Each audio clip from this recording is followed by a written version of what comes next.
오늘 우리에게 허락하시는 하나님의 말씀입니다. 신약 성경 로마서 15장 4절 말씀부터 13절까지 말씀을 다 같이 보도록 하겠습니다. 다 같이 읽겠습니다. 무엇이든지 전에 기록된 바는 우리의 교훈을 위하여 기록된 것이니 우리로 하여금 인내로 또는 성경의 위로로 소망을 가지게 함이니라. 이제 인내와 위로의 하나님이 너희로 그리스도 예수를 본받아 서로 뜻이 같게 하여 주사 한 마음과 한 입으로 하나님 곧 우리 주 예수 그리스도의 아버지께 영광을 돌리게 하려 하노라. 그러므로 그리스도께서 우리를 받아 하나님께 영광을 돌리심과 같이 너희도 서로 받으라. 내가 말하노니 그리스도께서 하나님의 진실하심을 위하여 할례의 추정자가 되셨으니 이는 조상들에게 주신 약속들을 견고하게 하시고 이방인들도 그 긍휼하심으로 말미암아 하나님께 영광을 돌리게 하려 하심이라. 기록된 바 그러므로 내가 열방 중에서 주께 감사하고 주의 이름을 찬송하리로다 함과 같으니라. 또 이르되 열방들아 주의 백성과 함께 즐거워하라 하였으며 또 모든 열방들아 주를 찬양하며 모든 백성들아 그를 찬송하라 하였으며 또 이사야가 이르되 이새의 뿌리 곧 열방을 다스리기 위하여 일어나시는 이가 있으리니 열방이 그에게 소망을 두리라 하였느니라. 소망의 하나님이 모든 기쁨과 평강을 믿음 안에서 너희에게 충만하게 하사 성령의 능력으로 소망이 넘치게 하시기를 원하노라. 아멘.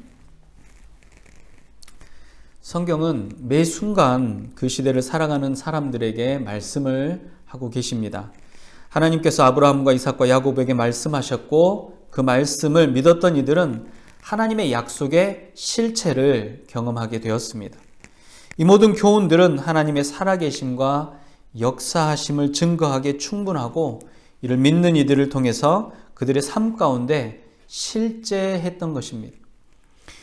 오늘 우리에게 주시는 말씀이 저와 여러분들에게 믿음으로 드러나서 하나님의 살아계심과 역사하심을 증거하는 실체가 되시기를 주님의 이름으로 축복합니다. 오늘 말씀은 바울이 로마에 있는 그리스도인 공동체에게 보내는 편지입니다.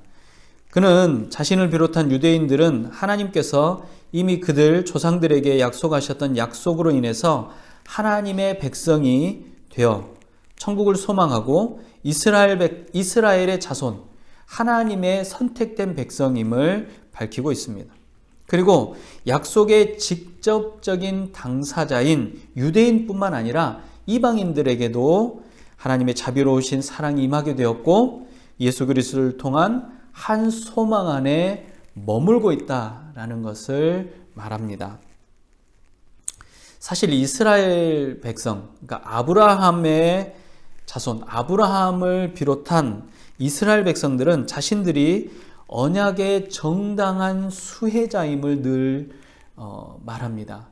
그래서 지금 이스라엘과 팔레스타인의 갈등도 사실 자신들은 하나님의 선택받은 백성들이고 하나님께서 허락하신 땅, 그 땅을 차지하기에 마땅한 자들이다라고 이야기를 하는 겁니다.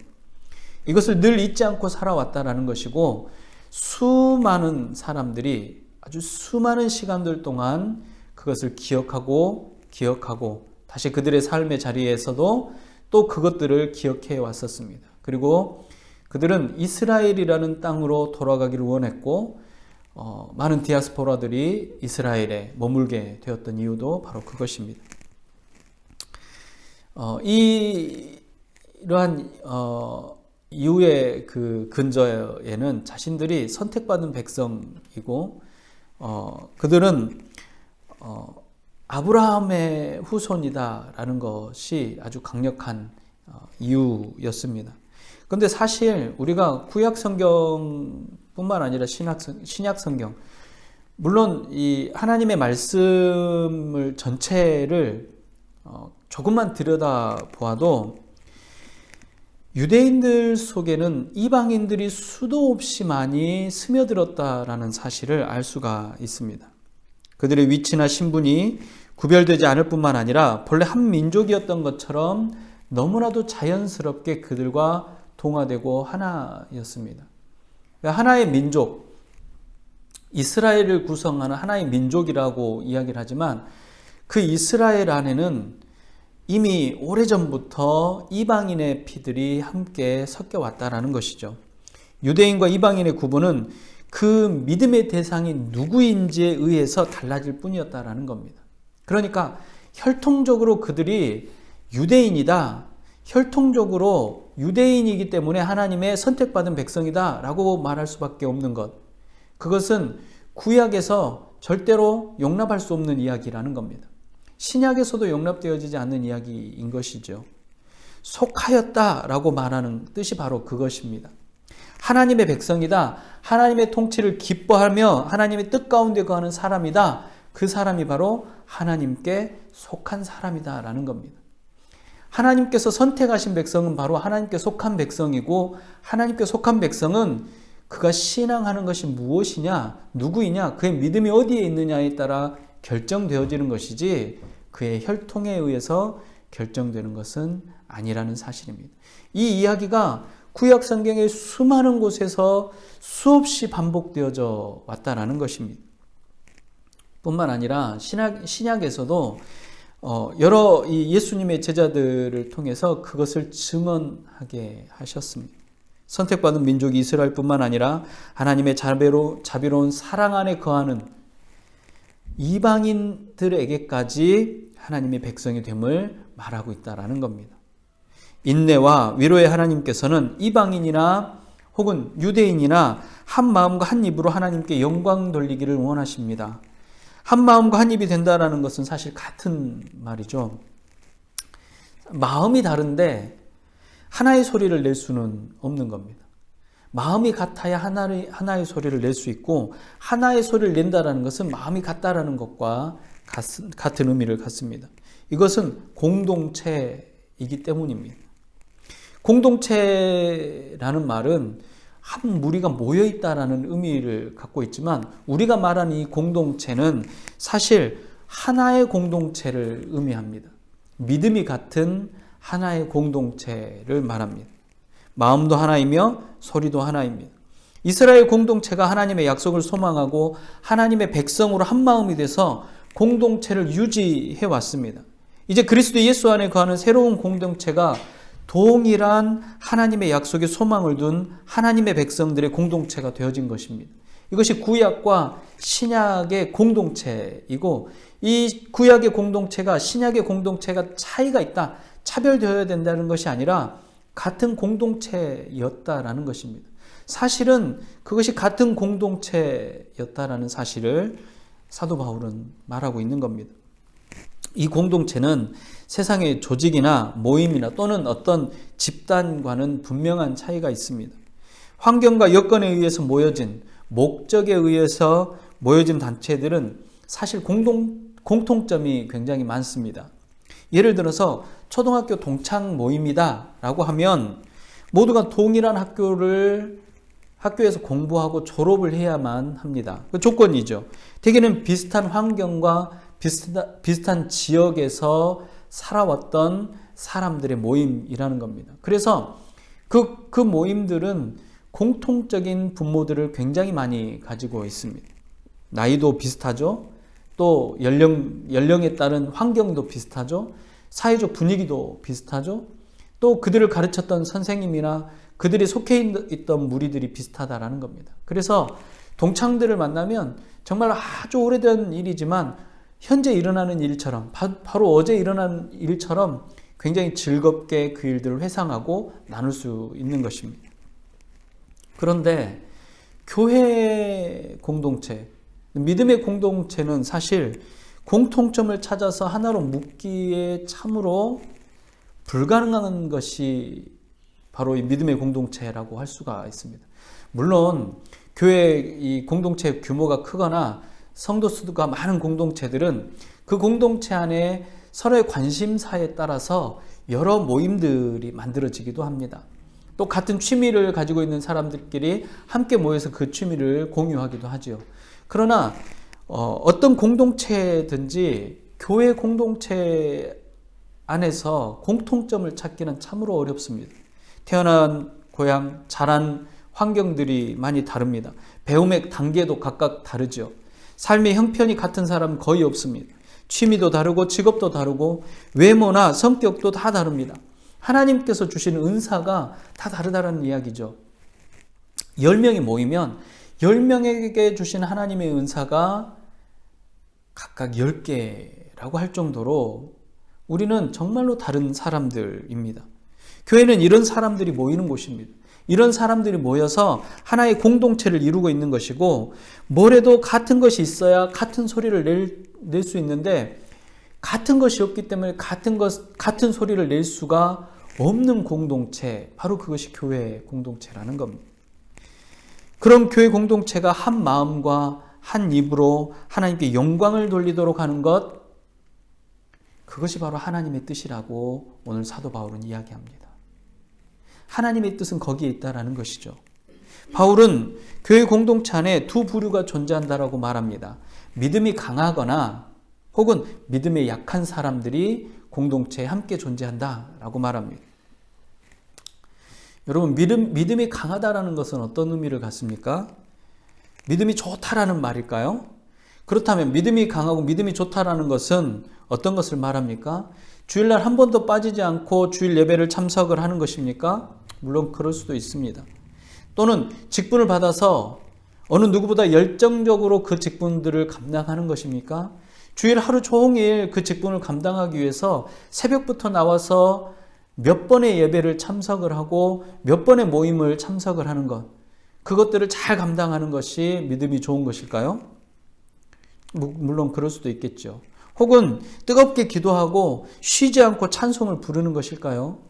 그럴 수도 있습니다. 말씀을 누구보다 많이 알고 또 지적으로 이 말씀들을 풍성하게 이해하는 것, 그것일까요? 물론 그럴 수도 있습니다. 성경 공부, 어떤 단계, 어떤 과정들을 계속해서 이수하고 혹은 신학의 깊은 학문들을 따로 공부하는 것, 그것으로 믿음이 좋다라고 말할 수 있을까요? 믿음이 강하다라고 말할 수 있을까요?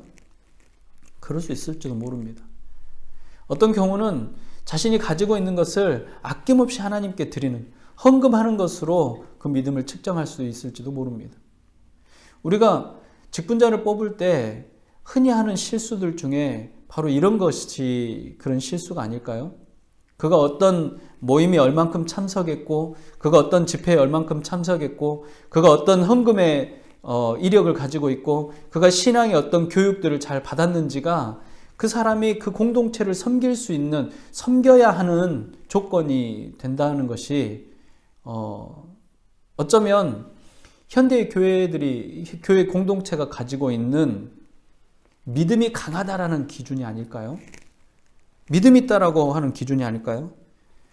그런데 사실 사도 바울은 이런 기준, 이러한 이야기들과는 전혀 다른 이야기들을 합니다. 어쩌면 이 사도 바울의 기준은 충격적으로 다가올 수도 있어요. 왜냐하면 우리가 한 번도 생각해 보지 못한 기준일 수 있기 때문에 그렇습니다. 사실 우리들은 자신의 의의를 드러내기를 좋아합니다. 내가 얼만큼 무엇을 어떻게 해왔는지를 사람들이 알아주기를 바랍니다. 그래서 끊임없이 내가 어떤 존재인지를 공동체 안에서도 드러내기를 좋아하죠. 그래서 우리가 받게 되는 이 직분을 그런 단계처럼 생각하기도 합니다. 그런데 그러한 것들이 어떤 사람들에게는 상처를 주기도 하고 어떤 사람들은 그것에 실망하기도 합니다. 그것을 인해서 믿음까지, 신앙까지 잃어버리는 경우도 우리는 종종 보게 되죠. 자주 분노하고 성격이 날카로워진 어떤 환경에서 덕을 세우지 못하고 또 열심히 기도하고 부지런히 교회 모임에 참석하고 헌금을 많이 하면서도 다른 사람들에게 덕이 되지 않는 사람들을 우리는 흔히 볼 수 있지 않습니까? 믿음이 좋다, 믿음이 있는 사람이다, 믿음이 강하다라는 것을 과연 우리가 어떻게 볼 수 있느냐, 어떻게 판단할 수 있느냐, 성경은 뭐라고 말하느냐, 오늘 사도 바울은 어떤 사람들이 믿음이 좋은 사람, 믿음이 강한 사람이라고 하는지 알아야 한다는 겁니다. 바울은 이런 사람들의 믿음이 강한 사람들은 이러한 우리가 방금 생각했던, 우리가 알고 있던 이런 조건이 아니라 바울이 말한 믿음의 기준은 바로 예수님이라는 겁니다. 물론 예수님이 기준이 되었기 때문에 우리가 그런 기준을 갖고 있습니다라고 말할 수 있습니다. 그러나 사실 사도 바울은 예수님의 기준이 무엇인지, 무엇으로 예수님을 기준 삼는지를 명확하게 이야기합니다. 8절과 9절입니다. 같이 읽도록 합니다. 그리스도께서 하나님의 진실함심을 위하여 할례의 추종자가 되셨으니 이는 조상들에게 주신 약속들을 견고하게 하시고 이방인들도 그 긍휼하심으로 말미암아 하나님께 영광을 돌리게 하려 하심이라. 기록된 바 그러므로 내가 열방 중에서 주께 감사하고 주의 이름을 찬송하리로다 함과 같으니라. 자, 우리가 하나님 앞에 하나의 공동체가 되는 목적이 뭐라고 했습니까? 한 마음과 한 입으로 하나님을 찬양하는 것이라고 했죠. 오늘 8절과 9절의 말씀은 사실 그 말씀입니다. 한 입과 한 마음으로 하나님께 찬양과 경배를 드릴 텐데 그 과정에 예수 그리스도는 어떻게 하셨는지를 사도 바울은 꼭 집어서 얘기를 하고 있다는 겁니다. 바울은 조상들인 유대인들과 이방인들을 모두에게 보이신 예수님의 모범을 따라가자고 말합니다. 그 모범이 무엇이냐? 바로 긍휼하심이라는 겁니다. 긍휼하심은 예수님의 가장 두드러지는 성품입니다. 긍휼하심은 연약함이나 유약함이 아닙니다. 여러분, 긍휼하다라는 그 뜻은 약하다라는 뜻으로 받아들이면 안 됩니다. 긍휼하고 싶어도 긍휼할 수 없는 사람들이 있습니다. 어떤 사람들이 긍휼할 수 없는 사람들입니까? 힘이 없는 사람들입니다. 풍성한 은혜가 없는 사람들입니다. 풍족함이 없는 사람들입니다. 아무것도 없고 아무 힘도 없는 사람은 긍휼할 수가 없습니다. 긍휼함이라는 것은 유약한 존재가 선택할 수 있는 조건이 아니라는 겁니다. 유약한 존재들은 주어진 대로 받아들일 수밖에 없는 존재들입니다. 그러나 능력이 많고 크거나 힘이 있는 존재라면 선택할 수 있습니다. 내가 소유할 수도 있고 소유하지 않을 수도 있습니다. 내가 손에 쥘 수도 있고 손을 놓을 수도 있고 내가 먹을 수도 있고 먹지 않을 수도 있다라는 겁니다. 사도 바울이 교회들에게 향하면서 너희 주인된 자들아 라고 말하면서 너희는 늘 풍족한 중에 있으면서 왜 모임에 먼저 와서 나중에 오는 사람들 것까지 다 먹느냐라고 말하죠.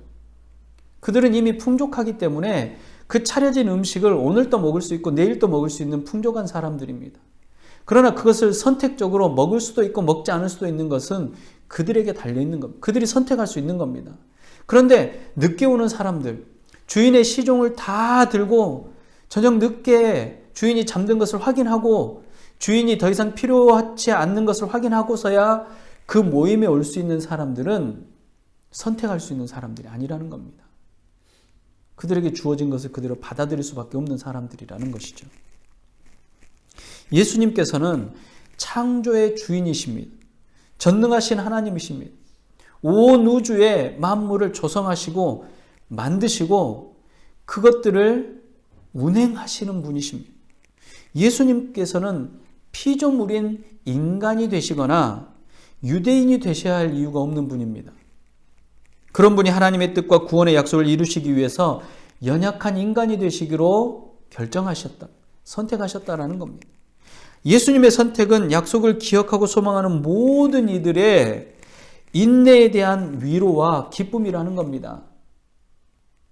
예수님은 그 사람들에게 기쁨이 될 수밖에 없는 이유가 바로 그것입니다.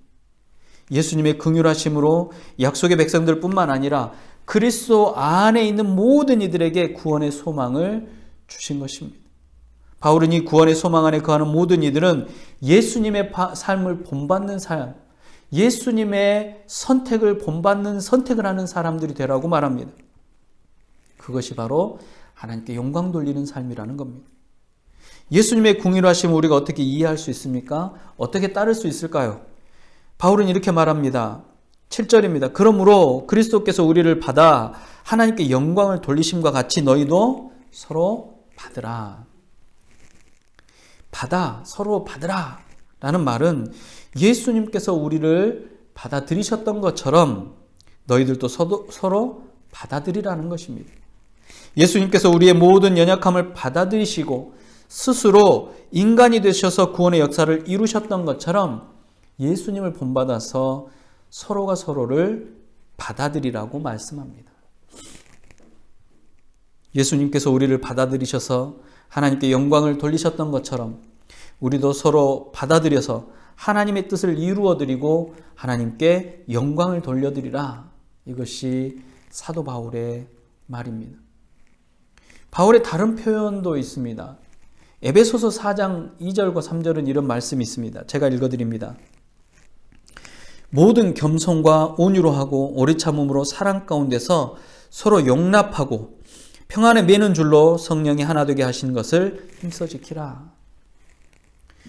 에베소서에는 서로 받아들이라는 표현을 용납하는 것이라고 말합니다. 믿음이 강한 사람은 믿음이 연약한 사람을 모든 겸손과 온유함으로 대하고 오래 참으며 사랑으로 대하는 사람입니다. 이것이 믿음이 강한 사람들의 모습입니다. 믿음이 연약한 사람의 투정과 불만과 어리석음조차도 용납하고 받아들여서 건강한 공동체를 만드는 사람들, 이 사람들이 바로 믿음이 강한 사람들, 믿음이 건강한 사람들이라는 겁니다. 이 일이 얼마나 어려운 일인지 바울은 너무나도 잘 알고 있었습니다. 그래서 힘써 지키라고 부탁합니다. 이와 같이 예수님을 본받아서 긍휼함을 나타낼 수 있는 사람이 바로 믿음이 강한 사람이기. 믿음이 약한 사람은 용납할 여력이 없는 사람입니다. 받아들일 여건도 없는 사람들이고 그것들을 이해할 수조차 없는 사람들입니다. 그러나 믿음이 강한 사람이나 약한 모든 사람들이 예수님의 핏값으로 사신 하나님의 백성이라는 사실을 기억해야 합니다. 하나님은 믿음이 약한 사람이나 믿음이 강한 사람이나 모두 사랑하시는 분입니다. 그리스도 예수 안에 있다고 해서 그리스도 예수 바깥에 있는 사람들을 차별하고 그들에게만 징계와 그들에게만 징벌을 하는 분이 아니시라는 겁니다. 그들도 여전히 이 땅에 생명이 있는 존재로 하나님 창조하신 존재로 사랑하시는 분이십니다. 온 우주의 모든 만물을 사랑하시는 분이십니다. 그러나 우리가 선택받았다라는 것은 그리스도 예수에게 속했다라는 것은 약속을 받았다라는 겁니다. 그들과 구별되어진 존재로 하나님에게 받아들여졌다라는 것이죠. 그 받아들여짐의 공동체가 저와 여러분들의 공동체, 교회 공동체, 그리스도 예수 안에 있는 공동체, 하나님께 속한 공동체라는 것입니다. 그 공동체는 한 마음과 한 입이 되어질 때 하나님께 영광이 되어지는 것입니다. 그 한 마음과 한 입이 하나님의 뜻을 향해 나아갈 때 하나님의 기쁨이 되어지는 것입니다. 우리 공동체도 하나님의 기쁨이 되기를 원합니다. 충분한 조건을 우리는 이미 가지고 있습니다. 우리는 넉넉한 마음과 넉넉한 믿음과 넉넉한 부를 가지고 있습니다. 넉넉한 마음이 넉넉한 입을 통해서 세상을 하나님의 말씀으로, 하나님의 뜻으로, 하나님의 나라로 선포하게 될 것입니다. 우리는 성령님의 능력을 의지해야 합니다. 사도 바울이 힘써 지키라고 했을 때 그것이 얼마나 어려운 일인지를 알고 있었기 때문입니다. 우리가 우리의 공동체를 지키는 것도 우리의 힘만으로는 안 됩니다. 그래서 성령님을 의지하는 겁니다. 우리가 긍휼할 수 있도록, 우리가 서로를 받아들일 수 있도록, 우리가 서로를 용납할 수 있도록 성령님께서 우리를 도우셔야 한다라는 겁니다. 오직 성령 하나님께서 우리를 통치하시도록 내어드려야 가능한 일이 바로 우리 안에 긍휼함이 넘치는 겁니다. 어쩌면 우리는 누군가를 용납할 수 없을 정도로 꽉 막힌 사람들일 수 있습니다. 어쩌면 우리는 누군가를 이해할 수 없을 정도로 정말 수준 낮은 사람들일 수도 있습니다. 그러나 누군가에게 용납받았던 것처럼, 누군가에게 이해됐던 것처럼 우리도 누군가를 용납하고 이해할 수 있는 힘이 필요합니다. 그 힘은 우리 힘만으로는 부족합니다. 우리 지혜만으로도 부족합니다.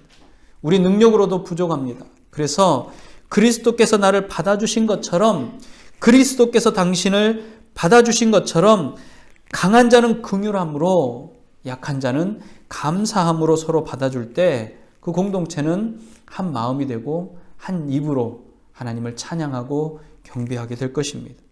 바울 사도는 오늘 우리 공동체 안에 기쁨과 평강이 넘치고 성령의 능력 안에서 소망이 넘치도록 교훈합니다. 주님께서 오심을 기다리시는 모든 그리스도인의 공동체, 하나님께 속한 공동체 안에 큰 위로와 평강을 주실 것입니다. 사실 지금 너무나도 어려운 시대를 우리는 살아갑니다. 정말 다양한 가치와 다양한 목적 가운데 수많은 유혹이 우리를 위협합니다. 우리의 공동체가 하나가 되어지는 것은 그만큼 더 어려워졌습니다. 사도 바울의 때보다 훨씬 더 어려운 시대를 우리는 살아갑니다. 그렇기 때문에 더욱더 도우시는 성령님을 의지해야 합니다. 성령님께서 우리의 삶을 주관하실 수 있도록, 성령님께서 우리에게 말씀하실 때 그 말씀에 순종하며 나아가서 우리의 삶이 하나님의 능력이 되어지도록 저와 여러분들을 오늘도 사도 바울의 말씀으로 부르셨습니다. 이 말씀이 여러분들 안에 능력으로 실체로 드러나시기를 주님의 이름으로 축복합니다. 기도하겠습니다. 사랑의 아버지 하나님, 이 땅에 많은 주의 공동체가 하나님의 기뻐하심 안에 있습니까? 한 마음으로 한 입으로 주를 찬양합니까? 아버지 하나님, 우리의 연약함을 기억하여 주시옵소서. 아버지 하나님, 우리의 나태함을 기억하여 주시옵시고 우리의 부족함을 기억하여 주시옵소서.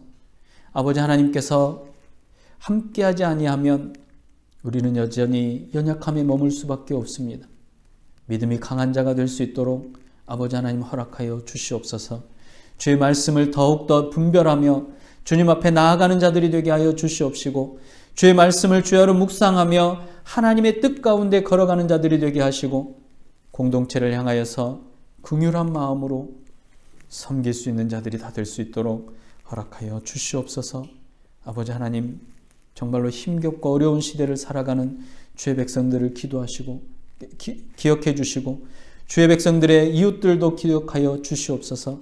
아버지 하나님께서 그들과 함께 하실 때에 하나님의 능력이 드러나는 곳에 주의 백성들이 서 있게 하여 주시옵시고 그 일들을 감당할 수 있도록 허락하여 주시옵소서.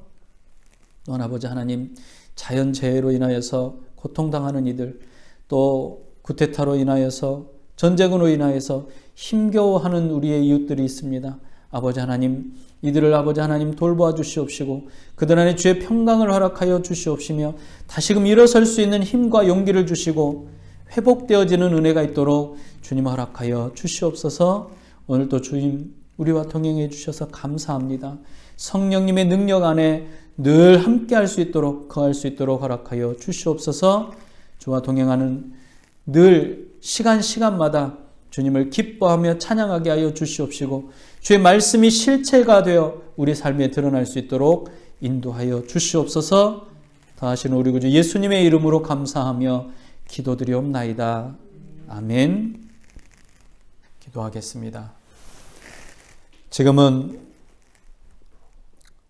소망의 근본이 되시고 메시아 되시는 우리 구주 예수 그리스도의 은혜와 하나님 아버지의 무한하신 사랑하심과 성령님의 감화, 감동, 위로, 교통 충만케 하시는 은혜가 주의 말씀을 믿어 그리스도의 긍휼함을 배워